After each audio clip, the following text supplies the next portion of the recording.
Anita here and welcome to week 20 of the 52-week illustration challenge. The theme for this week was still life, and I'll have to be honest, this theme does not appeal to me at all. At the least probably of all of them this year. Just because I don't really see any... I'm not having fun painting still life. I've done that a few times in the past. Perhaps if I found a very interesting topic, then, you know, it would be different, but most of the time I got scolded for putting too much detail into my still life and paying a little bit too little attention to colors, and I felt like, you know what, I just want to draw whatever I want to draw, and, you know, that's something I put attention in, I suppose. That's something, details is what I love, so why should I not do it? You know? In any way, in this case, I've decided to paint something completely for myself.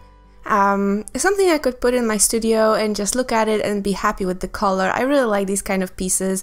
They brighten up the room. And so I've been really into jars and fruit lately.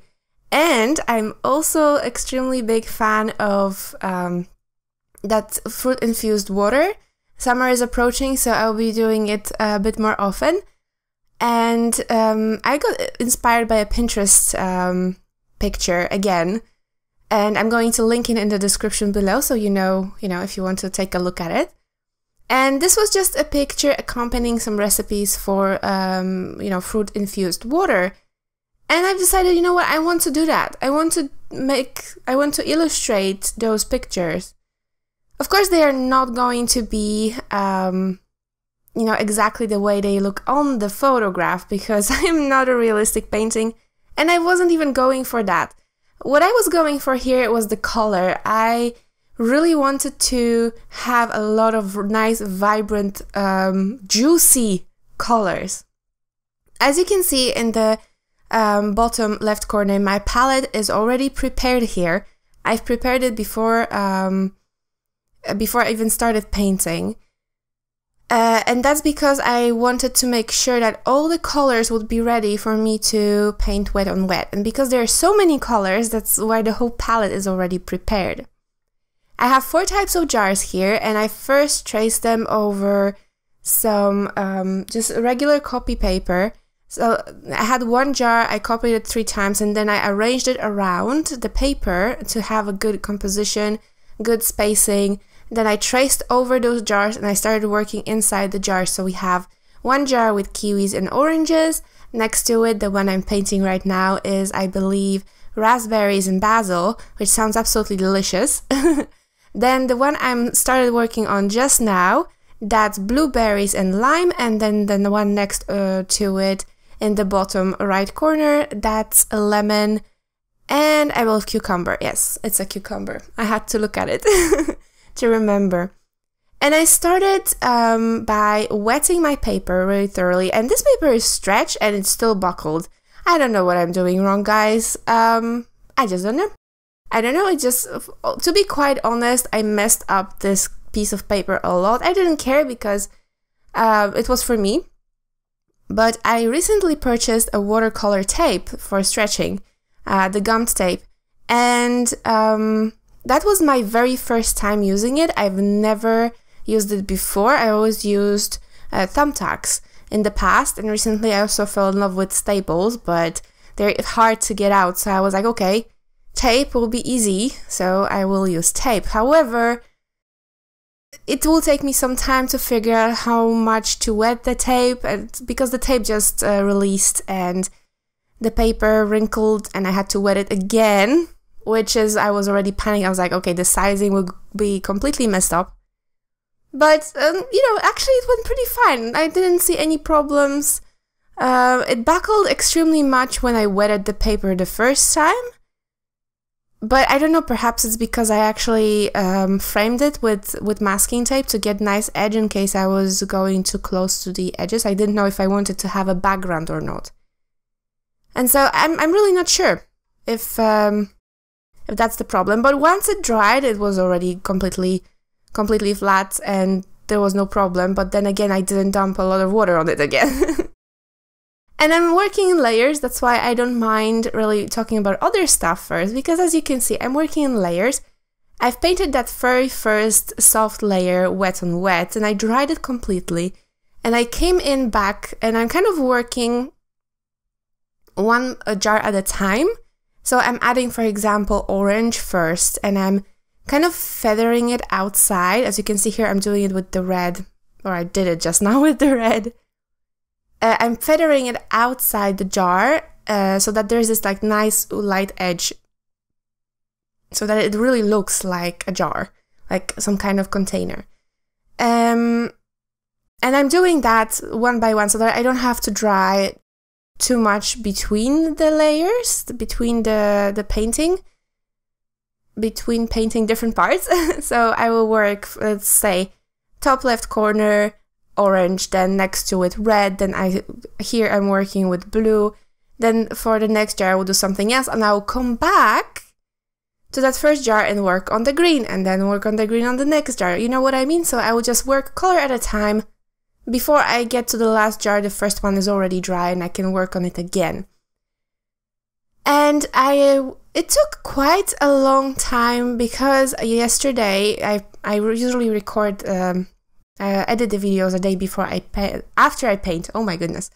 The day after I paint. And I painted till 6 in the morning.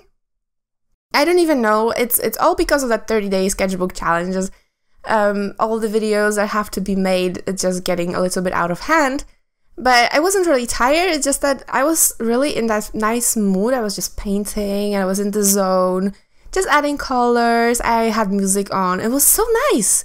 And then I looked outside the window, it was light all of a sudden. I'm like, whoa, what happened there? But I'm really, really happy how this one is coming out. To be honest, I wasn't exactly sure how to approach some things. I mean, this is, I paint a lot of things for the first time. In a lot of my paintings, actually, because I try to, every single time I try to incorporate something new and different. This is how we learn, and there's nothing wrong with that, but it kind of prolongs the process of painting. I mean, I have to think about how to paint it nicely, because I'm on camera, so mistakes are not exactly welcome. And then, of course, I would have to fix it, so that makes it even longer. That kind of puts some pressure on the whole painting process, but in this case, you know, it wasn't that bad. I mean, I paint a lot of oranges and citrus fruit lately, so I had that covered. The big problem here were the basil fruits, the basil leaves, I'm sorry, the raspberries, so the whole jar. This one was not a problem, the kiwis and the oranges.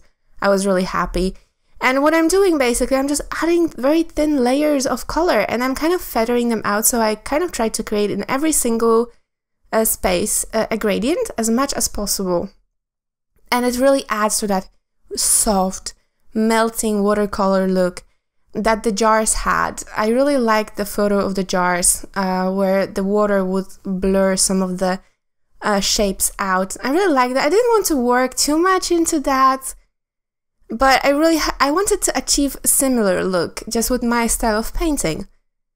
And so by doing those gradients, so adding color in one area and letting that be very vibrant, and then cleaning my brush and feathering the whole paint out, so just using clear water on the rest of the shape, it really added to that softness, to that look that, you know, it kind of doesn't look like water anymore. To me, these jars look more like jelly jars.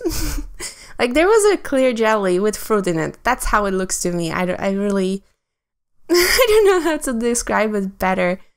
But and also I'm not doing almost any shading here, so I'm only adding the same colors that I had in my palette, enhancing them, making them a little bit more vibrant, but I'm not adjusting any colors for shading. So I wanted these colors to be really vibrant, really like a juicy punch of color. And I really think I achieved it in some of them. I mean, of course, I went for this theme where this jar here with the kiwis and oranges, as well as the one diagonally from it, so the one with cucumbers and lemons. These were a little bit more brighter, with more warmer tones than the opposite ones on the diagonal, so the basil one with raspberries. These are colder tones, same with the blueberries, which are blue. And I thought that would be really interesting to do. The colors did not exactly match the photograph for that reason, just because I used it. It was more a reference. I went for that whole still life idea, but somewhere along the way, well, not even somewhere along the way, when I already started painting in or drawing in the shapes, I was like, yeah, I'm not going to do this whole still life, because that was supposed to be my still life piece, so just a different take on it, I suppose. And I really didn't want to go for the whole, you know, when you're doing still life, I think, at least in the most traditional way of presenting still life, I'm not talking, because of course every artist does it differently, and saying that something has to be done one way is really narrow-minded, I think. You know, everybody does things differently, but the way I learned it, in those few times when I actually took art classes, and there weren't that many, and those few times when I tried to do it from watching videos and trying to, you know, expand my skills, it's basically when you're doing still life, you're concentrating on the shape, on the shadows, so the color shadows, and the way the objects are working in space, so the way they relate to each other in space. And I really didn't want to do that kind of, really, for me, it's just a chore. It's like, do you guys have it sometimes that something, you know, you know that you're supposed to do it? Same with anatomy. You know you should do it because it really expands your skills. It really does. There is no other, let's put it, way to describe it. It really does expand your skill, but it's boring. It's boring, and I could be doing so many different things in the meantime. And I just don't want to. I don't want to. I actively just don't want to do it. And so this is as close as I will ever okay, now, as I will now get to still life, just because this is the more fun way for me to present it. And I really wanted also to do it in my style. I didn't want to go for like a realistic still life. I just wanted it to be my style. That's why even though it's sometimes when I look at pictures, I'm instinctively, subconsciously trying to make it look exactly like the picture, and I had it like in front of me just for reference, not even reference, more like inspiration.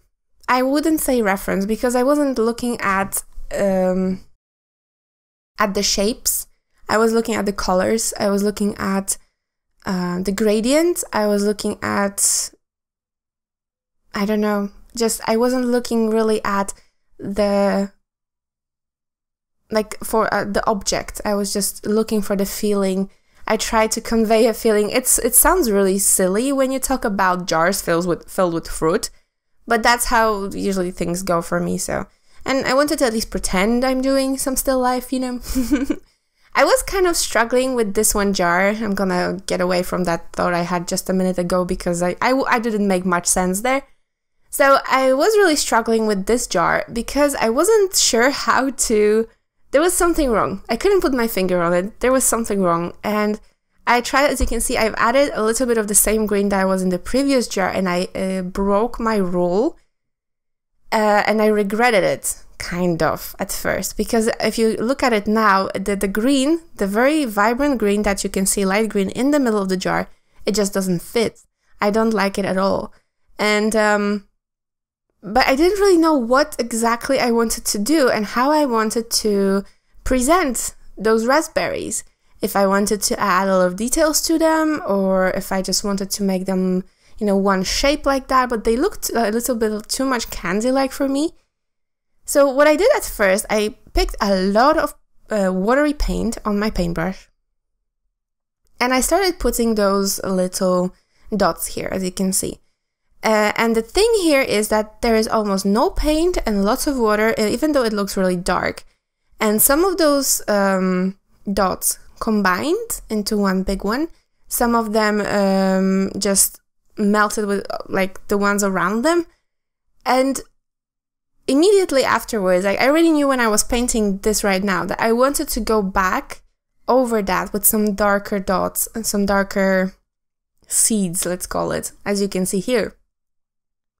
Just to enhance some of them, just to create that kind of like a 3D effect that they're make them seem like raspberries a little bit. I like the raspberries, but I didn't like the leaves, and I still wasn't exactly sure where the problem was. And as you can see, I'm just adding color and just trying to figure it out. And then I've mixed in some lighter green, the same lighter green that I've used in the middle. I've kind of made a middle tone between the cool green and the very, very warm green, if that makes sense. And I started adding just regular leaf shapes everywhere. And that hit me that it was the problem. There was just not enough going on in the jar. It just looked too bland compared to the jar next to it. And it just needed more shapes. And I figured, you know, I never really go for the realistic. That was one of those problems I've had.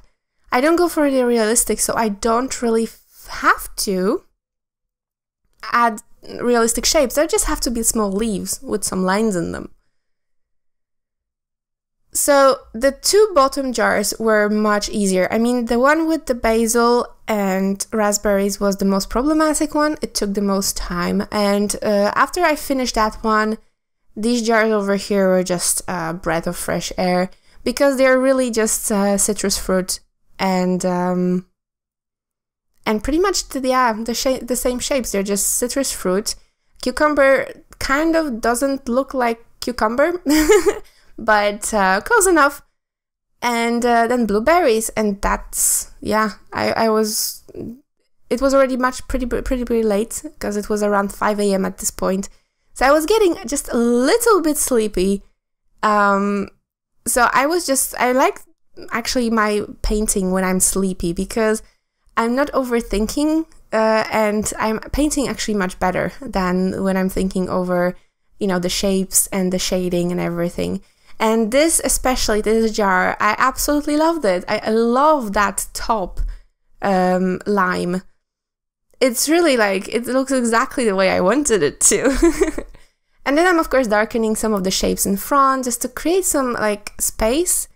And I'm adding a lot of the lines in between shots just because I've shown you pretty much everything I'm doing in the first jars. And I didn't feel the need to do it over and over again, because I'm doing the exact same thing, just with different colors. So if you see me here coloring in the limes, I didn't show you coloring in the lemons in the next one, because it's exactly the same shape, just you know, different color. And so blueberries created the same kind of problem as the basil leaves. As you can see here, I'm drawing them in between layers. I'm adding more of them, drying them, and then adding more color on top. And I kept layering this color a few times before I actually got the shade I wanted. And that really creates that depth that I was looking, just, you know, the feeling that they are swimming in some kind of liquid, and there's space between them. So, as you can see here, I filled in the lemons, as I've said, exactly the same shape, just yellow.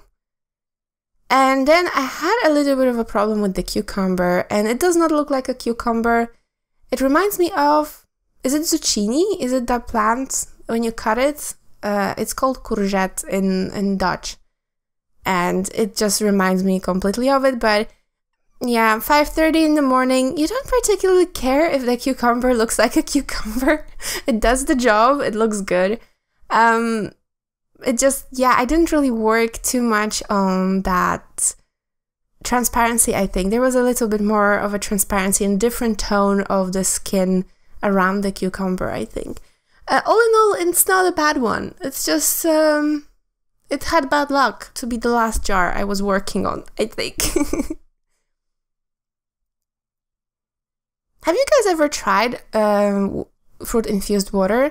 I absolutely love it, by the way. It's something I've started doing last year, and I can't wait for now. Like, it's perfect for the summer days when it's extremely hot.